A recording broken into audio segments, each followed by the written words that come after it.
JSA에서 북한군 병사들이 우리 남측을 향해서 총을 발사했는지, 그리고 귀순병이 남측으로 이미 넘어온 뒤에도 총을 발사했는지 여부, 모든 것을 밝힐 수 있는 결정적인 근거, 이 CCTV를 유엔사가 원래 오늘 오전에 공개하기로 했었습니다. 그런데 좀 늦어지고 있습니다. 오후에 공개한다고 발표를 했다가 입장을 다시 번복해서 내일 다시 공개하겠다.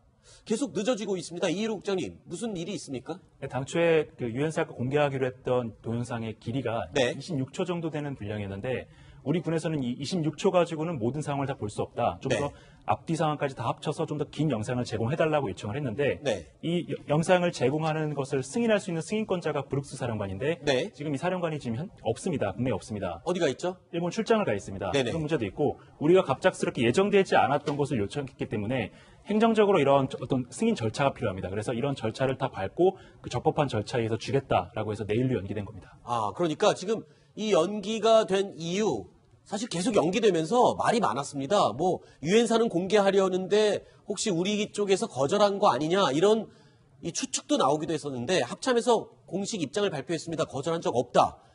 단지 절차상의 문제이다라고 지금 이일호 국장이 얘기해 줬는데요. 뭐 다른 또 뒷이야기나 추측 가능한 상황이 있을까요? 그런데 우리 군에서 절차상의 문제가 있다 그러면 네. 금일 오전 중에 발표하겠다 소리를 할 수가 없죠. 그렇죠. 제가 볼 때는 뭔가 유엔사하고 우리 합참하고 양자관의 의견이 불일치가 있고 어떤 의견의 불일치일 가능성이 있을까요? 나름대로 이렇게 도전한 부분이 있다고 생각이 드는데 네. 첫째는 일단 북한군이 우리 저 병사가 그 MDL을 넘어서 네. 우리 쪽으로 들어왔는데 북한 쪽에서는 10m밖에 시간이 없었고 네. 우리 쪽에 와서 50m였기 때문에 분명히 이 병사가 MDL을 넘은 다음에도 북한군이 총을 쏘았다는 게 아마 그 CCTV에 나올 가능성이 높고 네. 그다음에 그건 북한이 불리한 그렇죠. 그래서 이제 쓰러진 다음에도 총을 쐈다는 이제 얘기가 나오지 않습니까? 네. 근데 이런 부분이 밝혀지게 되면 왜 그러면 우리 그 병사가 MDL을 넘었을 때부터 보호하기 위해서 위협 사격이라도 해가지고 엄호 사격이라도 했어야 되는 게 아니냐. 라는 그런 얘기가 나오는 부분인데 네. 또 이제 유엔사 입장에서는 합참에서 이렇게 얘기했을 겁니다. 현재 이거를 공개하게 되면 우리 국민들의 감정이 문제가 생기기 때문에 네. 아마도 교전 규칙을 유엔사 교전 규칙이 아니라 한국군 교전 규칙으로 바꾸자는 소리가 나올 것 같으니까 네. 어떻게 할래라고 해서 상반간에 아마도 그런 부분을 논의를 하고 그래서 네. 어느 선까지 공개할 것인가 그런 네. 부분을 논의할 가능성이 있다고 생각이 됩니다. 가능성 있는 얘기인가요? 네, 충분히 가능성이 있습니다. 네네. 북한군이 이번에 귀순자를 추격하는 과정에서 네. 북한군 초소하고의 거리, 그다음 우리 초소하고의 거리, 우리 초소의 거리가 공간이 더 여유가 더 많았거든요. 네. 이번에 그 이국종 교수님께서 발표하신 그 내용을 보면은 위쪽에서 쓰러진 상태에서 총알을 맞았다라는 네. 그런 검시 결과가 나왔거든요. 그렇죠. 그렇다는 것은 이미 넘어와서 그 사건 현장이 약간 좀 언덕 지형이지 않았습니까? 네. 이미 넘어와서 넘어진 상황에서 언덕 위쪽에서 사격을 가했을 가능성이 있기 때문에 네. 좀 전에 실장님 말씀하신 대로 이미 우리 측 지역으로 넘어온 다음에 네. 사격이 이루어졌을 가능성이 있고 그것이 CCTV에 담겼을 가능성이 있죠. 중요한 점이 두 가지입니다. 그러니까 이 귀순병이 남측으로 이미 넘어온 상태에서 총격을 가한 것도 문제지만 총격을 가하면서 그 북한 병사들이 쫓아오면서 아예 군사 분계선을 넘었을 가능성이 굉장히 높은 것으로 지금 추측되고 있잖아요. 네, 물론 3명이 다 넘은 건 아니지만 일부는 넘고 일부는 넘을 뻔하다가 주춤하고 뭐 이랬던 이야기들이 나오고 있죠. 네, 관련 보도가 계속 나오고 있는데요. 네. 지금 뭐 그림을 보시면 아시겠지만 저 지형이 산입니다. 네. 언덕이고 풀과 나무가 굉장히 많습니다. 네. 그렇다 보니까 여기가 MDL이다라고 딱 그어진 선이 없거든요. 아. 이 추격조 입장에서는 어떻게든 그 귀순자를 잡아야 되기 때문에 네. 사격을 하면서 달려는 가는데 그러다 보니까 자신들도 모르는 사이에 군사분계선을 넘었고 네. 군사분계선을 넘었다고 판단이 돼서 주춤거리다가 이거는 우발적인 상황이기 때문에 다시 돌아가야 되겠다라는 네. 판단을 해서 돌아갔을 가능성이 있습니다. 그렇죠. 그리고 상식적으로 막 뛰던 사람이 보이지도 않는 선을 발견하고 탁 멈추거나 이럴 수 있는 상황이 아니거든요. 그러니까 정신없이 목표물을 쫓아서 달려가는 상황. 그러니까 어느 순간인가 군사분계선을 넘었을 가능성이 굉장히 높은 그런 상황입니다. 그리고요, 실제로 이 남측으로 귀순병이 넘어온 상태, 그리고 쓰러져 있는 상태에서 총격을 가했다. 즉 남측으로 총격을 가했을 가능성이 결정적으로 증거가 있습니다. 자, 이 부분에 대해서는 이국종 교수도 이야기를 했는데요. 먼저 목소리 들어보시죠. 사실은 이 환자의 뒤쪽으로 골반을 부시면서 우측 엉덩이 쪽에 입계층 대방창이 있고 이쪽으로 들어간 총알이 복기장의 전체를 휘둘러 나왔습니다. 자, 그러니까 귀순병의 골반, 엉덩이 쪽에서 들어간 총알이 앞부분으로 관통될 때는 복부 쪽으로 또 나왔다는 겁니다. 그러니까 이쪽에서 맞아서 위쪽 복부로 나왔다는 것은 엎드려서 쓰러진 상태에서 날아온 총알에 맞은 것이죠. 자, 여기서 중요한 건 그 쓰러진 지점이 바로 군사분계선 남측 50m 지점이라는 겁니다. 그러니까 분명히 남측으로 넘어온 상태에서 남측에 총을 쏜 결정적인 증거가 될 수도 있는 거 아닙니까? 네, 그럴 수 있습니다. 일단은 넘어진 상태에서 총을 쐈다는 것은 이 귀순자가 일단 MDL을 넘어서 우리 측 영역, 그렇죠. 우리가 보호해야 될 그 영역에 넘어온 상황인데 추격조는 그 상황을 모르고서 사격을 했다는 것은 이건 자칫 잘못하면은 남북 간에 굉장히 큰 정치적으로 그 위험한 그 어떤 대립을 만들 수도 있는 상황입니다. 네네. 저는 이제 북한군이 왜 돌아갔냐는 부분에 있어서 저 북한군은 그 귀순병이 사살돼서 죽었다고 생각하고 돌아갔다 생각합니다. 아, 원래는 끝까지 와서 신병을 데려갈 텐데 귀순병이 죽었다고 판단하고 그냥 돌아간 걸 가능성이 높다. 그러니까 더 이상 쏠 필요가 없어서 아하. 추격을 멈추고 되돌아갔다 생각하기 때문에 네. 아마도 살아서 움직였으면 아마 계속 쏘거나 네. 그 접근했을 가능성이 있습니다. 그런데 네. 죽었다 판단해서 더 이상 그 상황이 종료된 거로 생각하는데 네. 이건 뭐 제가 볼 때는 일단은 MDL을 넘은 순간부터 어떻게 보면은 법률상 대한민국 국민과 다름이 없습니다. 네. 그러니까 대한민국 국민을 쏜 것과 같은 그런 엄청난 범죄를 저지른 것으로 생각이 됩니다. 네. 자, 이 부분에 대해서도 조금 전에 잠깐 교전 수칙에 대해서 언급을 했습니다만 이런 가운데 북한군의 사격에 우리 군이 단 한 발도 대응 사격을 하지 않은 부분에 대해서 문재인 대통령도 역시 한마디를 했습니다. 이 정도 상황이면 한 발 정도는 좀 쐈어야 되는 게 아니냐 이렇게 얘기를 했는데요. 입장을 밝혔습니다. 유엔사가 교전 규칙을 관리를 해도 개정을 좀 검토해봐야 되는 게 아니냐라고 입장을 얘기를 했는데요. 대수보 회의에서 이 얘기가 나왔습니다. 그런데 오늘 오전에 청와대 관계자가 이 부분의 개정 여부에 대해서 조금 부인을 했습니다. 교전 규칙은 우리 군이 단순 의견을 제시할 수는 있지만 수정할 권한이 없다라면서 이 수정을 논의하고 있다 이런 부분을 부인을 했어요. 좀 예민하고 좀 조심스럽게 반응하는 것 같습니다. 청와대가. 그렇습니다. 굉장히 민감하게 반응하고 있는데 사실 네. 좀 청와대 관계자에게는 좀 앞뒤가 맞지 않습니다. 왜냐하면 어쨌든 간에 문재인 대통령의 얘기는 남한으로 총알이 넘어오면 그렇죠. 어쨌든 경고 사격을 하는 게 국민의 상식이다. 그렇기 때문에 교전 이제 개정이 검토해야 된다 이런 얘기를 했던 건데 지금 청와대가 사실 말을 주워 담는 얘기는 뭐냐면 그러니까 국민의 상식은 그런데 그렇다고 해서 교전 개정을 하는 것은 우리 측의 권한이 아니다. 유엔사의 권한이다 이런 얘기인데 그렇다면 교전을 할 수도 없는 거고, 그러니까 네. 만약에 총알을 쏘려고 그러면 교전 규칙 개정해야 되는데, 그럼 국민 상식으로는 총알을 쏴야 된다는 거고, 그렇지만 개정 논의한 건 아니고, 그러니까 앞뒤가 좀 맞지 않는 얘기를 그렇죠. 하는 거죠. 근데 왜 저렇게 좀 예민하게 반응하는 주워 담은 건데, 그런 겁니까? 결국은 저는 한 세 가지 정도의 이유가 있다고 생각합니다. 첫 번째는 무엇보다 어쨌든 북한과의 대화 국면을 만드는 게 이번 정부의 굉장히 아하. 중요한 목표 중 하나인데, 자칫하면 오히려 더 강경 대응, 그러니까 늘 여권 주의자가 얘기하는 게 북한 도발에 강경 대응을 하면 늘 이렇게 그럼 전쟁하자는 거냐 이런 쪽의 지지가 네. 많지 않습니까? 얘기가 많지 않습니까? 따라서 이제 지금 대통령 얘기가 잘못하면 북한의 그 대응, 그러니까 북한의 도발에 더 강경하게 대응해야 된다 이렇게 네. 비칠 수 있는 점 일단 그걸 우려했던 것 같고요. 두 번째는 어쨌든 간에 JSA는 분명히 유엔사의 통제 권한 속에 있습니다. 근데 그 자칫 우리가 이제 이걸 먼저 얘기하게 되면 네. 마치 이제 결국 유엔사라는 게 결국 미군이 주도하고 있는 거기 때문에 결국 다시 또 한미 균열 이런 것들을 우려했던 게 아닌가 이런 생각이 듭니다.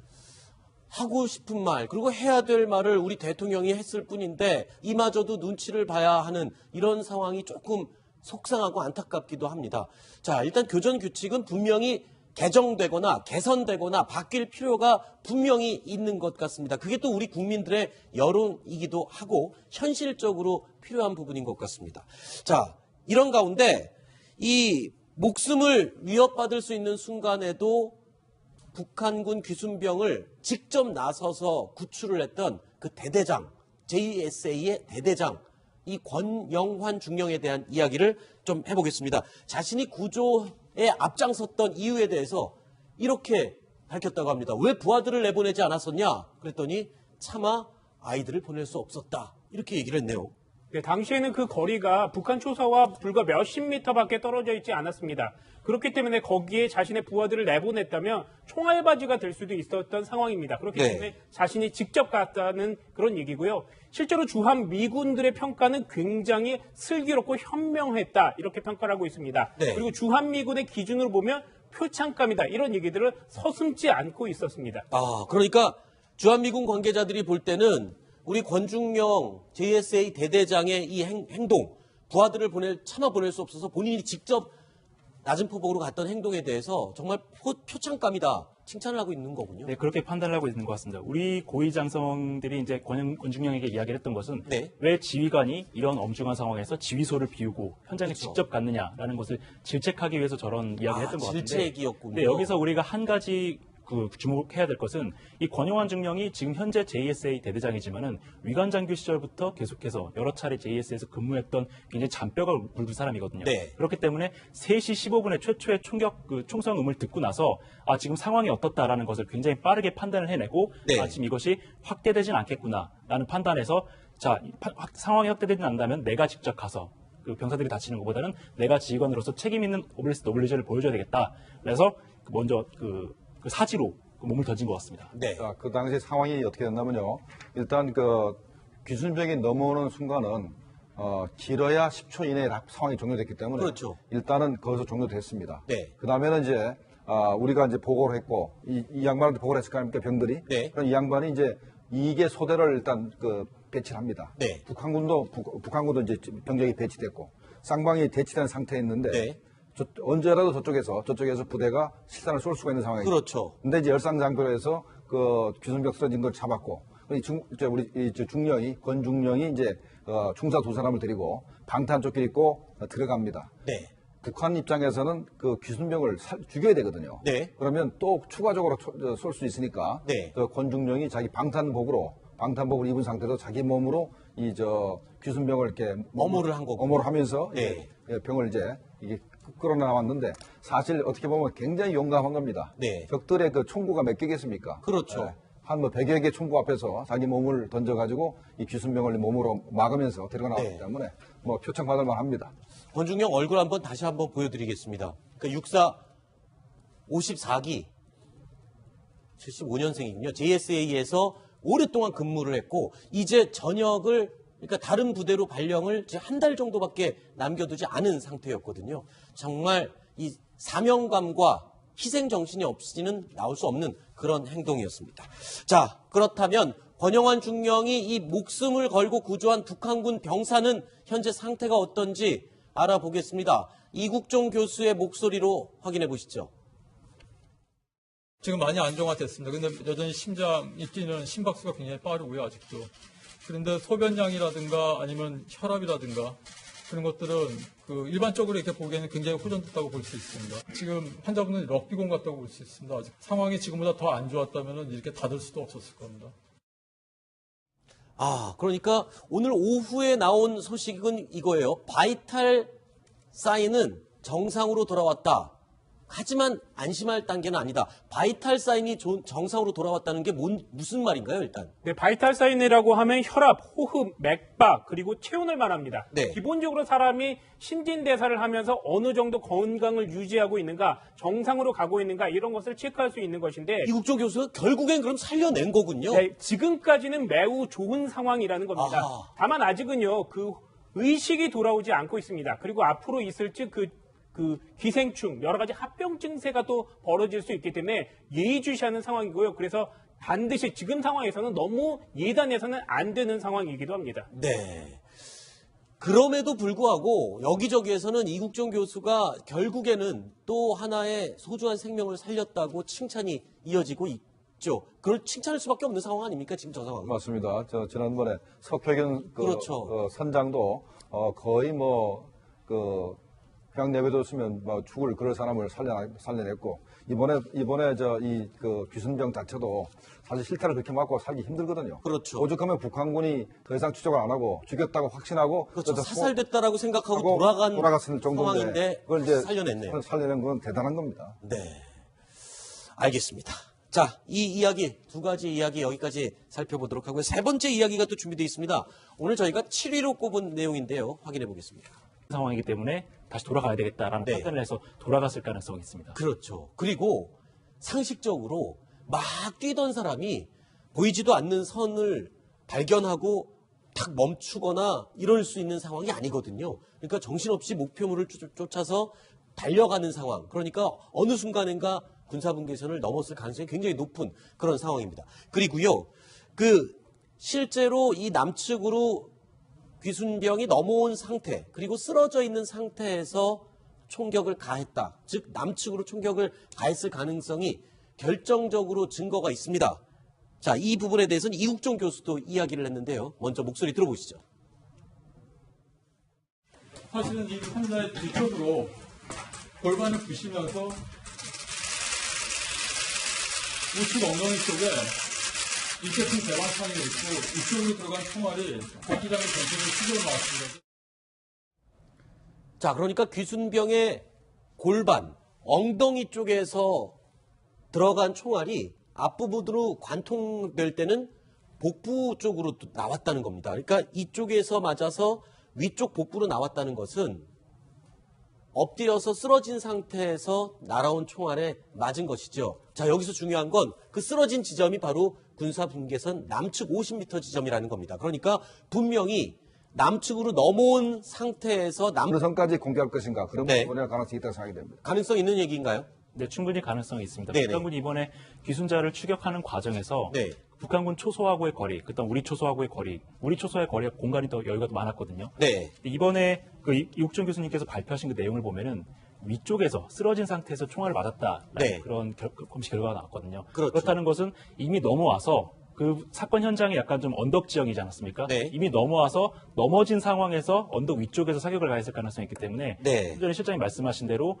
이미 우리 측 지역으로 넘어온 다음에 네. 사격이 이루어졌을 가능성이 있고 그것이 CCTV에 담겼을 가능성이 있죠. 중요한 점이 두 가지입니다. 그러니까 이 귀순병이 남측으로 이미 넘어온 상태에서 총격을 가한 것도 문제지만 총격을 가하면서 그 북한 병사들이 쫓아오면서 아예 군사 분계선을 넘었을 가능성이 굉장히 높은 것으로 지금 추측되고 있잖아요. 네, 물론 3명이 다 넘은 건 아니지만 일부는 넘고 일부는 넘을 뻔하다가 주춤하고 뭐 이랬던 이야기들이 나오고 있죠. 네, 관련 보도가 계속 나오고 있는데요. 네. 지금 뭐 그림을 보시면 아시겠지만 저 지형이 산입니다. 네. 언덕이고 풀과 나무가 굉장히 많습니다. 네. 그렇다 보니까 여기가 MDL이다라고 딱 그어진 선이 없거든요. 아. 이 추격조 입장에서는 어떻게든 그 귀순자를 잡아야 되기 때문에 네. 사격을 하면서 달려는 가는데 그러다 보니까 자신들도 모르는 사이에 군사분계선을 넘었고 네. 군사분계선을 넘었다고 판단이 돼서 주춤거리다가 이거는 우발적인 그런데 우리 군에서 절차상의 문제가 있다 그러면 네. 금일 오전 중에 발표하겠다 소리를 할 수가 없죠. 그렇죠. 제가 볼 때는 뭔가 유엔사하고 우리 합참하고 양자관의 의견이 불일치가 있고 어떤 의견의 불일치일 가능성이 있을까요? 나름대로 이렇게 조정한 부분이 있다고 생각이 되는데 네. 첫째는 일단 북한군이 우리 병사가 그 MDL을 넘어서 네. 우리 쪽으로 들어왔는데 북한 쪽에서는 10m밖에 시간이 없었고 네. 우리 쪽에 와서 50m였기 때문에 분명히 이 병사가 MDL을 넘은 다음에도 북한군이 총을 쏘았다는 게 아마 그 CCTV에 나올 가능성이 높고 네. 그다음에 그건 북한이 불리한 그렇죠. 그래서 이제 쓰러진 다음에도 총을 쐈다는 이제 얘기가 나오지 않습니까? 네. 근데 이런 부분이 밝혀지게 되면 왜 그러면 우리 그 병사가 MDL을 넘었을 때부터 보호하기 위해서 위협 사격도 해가지고 엄호 사격이라도 했어야 되는 게 아니냐? 일단 그런 얘기가 나오는 부분인데 네. 또 이제 유엔사 입장에서는 합참에서 이렇게 얘기했을 겁니다. 현재 이거를 공개하게 되면 우리 국민들의 감정이 문제가 생기기 때문에 네. 아마도 교전 규칙을 유엔사 교전 규칙이 아니라 한국군 교전 규칙으로 바꾸자는 소리가 나올 것 같으니까 네. 어떻게 할래? 라고 해서 상반간에 아마도 그런 부분을 논의를 하고 그래서 네. 어느 측의 총을 쏜 결정적인 증거가 될 수도 있는 거 아닙니까? 네, 그럴 수 있습니다. 일단은 넘어진 상태에서 총을 쐈다는 것은 이 귀순자가 일단 MDL을 넘어서 우리 측 영역, 그렇죠. 우리가 보호해야 될 그 영역에 넘어온 상황인데 추격조는 그 상황을 모르고서 사격을 했다는 것은 이건 자칫 잘못하면은 남북 간에 굉장히 큰 정치적으로 그 위험한 그 어떤 대립을 만들 수도 있는 상황입니다. 네네. 저는 이제 북한군이 왜 돌아갔냐는 부분에 있어서 저 북한군은 그 귀순병이 사살돼서 죽었다고 생각하고 돌아갔다 생각합니다. 아, 원래는 끝까지 와서 신병을 데려갈 텐데 귀순병이 죽었다고 판단을 하고 그냥 돌아간 걸 가능성이 높다. 그러니까 더 이상 쏠 필요가 없어서 아하. 추격을 멈추고 되돌아갔다 생각하기 때문에 네. 아마 하나도 살아서 움직였으면 아마 계속 쏘거나 네. 그 접근했을 가능성이 있습니다. 그런데 네. 죽었다 판단해서 더 이상 그 상황이 종료된 거로 생각하는데 네. 이건 뭐 제가 볼 때는 일단은 MDL을 넘은 순간부터 어떻게 보면은 법률상 대한민국 국민과 다름이 없습니다. 네. 그러니까 대한민국 국민의 쏜과 같은 그런 엄청난 범죄를 저진 것으로 생각이 됩니다. 네. 자, 이 부분에 대해서도 조금 전에 잠깐 교전 수칙에 대해서 언급을 했습니다만 이런 가운데 북한군의 사격에 우리 군이 단 한 발도 대응 사격을 하지 않은 부분에 대해서 문재인 대통령도 역시 한마디를 했습니다. 이 정도 상황이면 한 발 정도는 좀 쐈어야 되는 게 아니냐 이렇게 얘기를 했는데요. 입장을 JSA에서 북한군 병사들이 우리 남측을 향해서 총을 발사했는지 그리고 귀순병이 남측으로 이미 넘어온 뒤에도 총을 발사했는지 여부 모든 것을 밝힐 수 있는 결정적인 근거 이 CCTV를 유엔사가 원래 오늘 오전에 공개하기로 했었습니다. 그런데 좀 늦어지고 있습니다. 오후에 공개한다고 발표를 했다가 입장을 다시 번복해서 내일 다시 공개하겠다. 계속 늦어지고 있습니다. 이희로 국장님, 무슨 일이 있습니까? 당초에 그 유엔사가 공개하기로 했던 동영상의 길이가 네. 26초 정도 되는 분량이었는데 우리 군에서는 이 26초 가지고는 모든 상황을 다 볼 수 없다. 좀 더 네. 앞뒤 상황까지 다 합쳐서 좀 더 긴 영상을 제공해달라고 요청을 했는데 네. 이 영상을 제공하는 것을 승인할 수 있는 승인권자가 브룩스 사령관인데 네. 지금 이 사령관이 지금 없습니다. 국내에 없습니다. 어디가 있죠? 일본 출장을 가 있습니다. 네네. 그런 문제도 있고 우리가 갑작스럽게 예정되지 않았던 것을 요청했기 때문에 행정적으로 이런 어떤 승인 절차가 필요합니다. 그래서 이런 절차를 다 밟고 그 적법한 절차에 의해서 주겠다라고 해서 내일로 연기된 겁니다. 아, 그러니까 지금 이 연기가 된 이유 사실 계속 연기되면서 말이 많았습니다. 뭐 유엔사는 공개하려는데 혹시 우리 쪽에서 거절한 거 아니냐 이런 이 추측도 나오기도 했었는데 합참에서 공식 입장을 발표했습니다. 거절한 적 없다. 단지 절차상의 문제이다라고 지금 이희로 국장이 얘기해 줬는데요. 뭐 다른 또 뒷이야기나 추측 가능한 상황이 있을까요?